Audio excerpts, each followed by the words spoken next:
Now, President Park Geun-hye's grand plans to reform the nation in the wake of April's ferry disaster have been stuck in first gear, really, due to the deadlock in the National Assembly. So, in an attempt to drum up some harmony between the two sides, the president on Thursday invited the floor leaders of the ruling and also the main opposition parties to the presidential office for their first such meeting. Our Choi You-sun reports.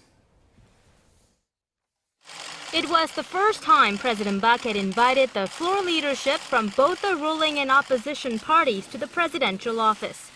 The president, who has been criticized for a lack of dialogue and cooperation with the opposition side, positively assessed the weekly meeting between the rival parties' floor leadership.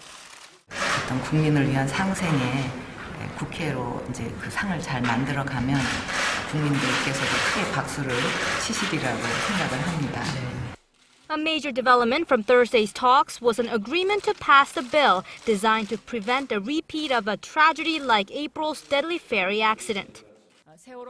With an aim to pass the special legislation on the Seoul-ho ferry at the July 16th plenary session, the policy chiefs of the two parties will start negotiating the bill with the standing committees.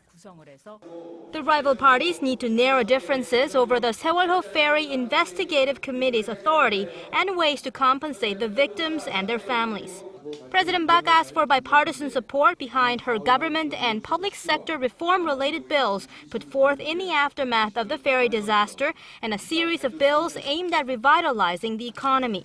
A key part of the president's government restructuring plan involves setting up a safety ministry to oversee the management of all forms of natural and man-made disasters.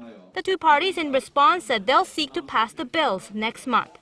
To the opposition's request that the president reconsider two controversial cabinet nominations, President Park said she would take it into consideration.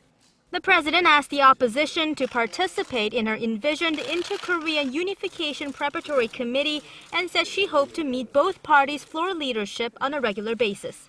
Choi You-sun, Arirang News.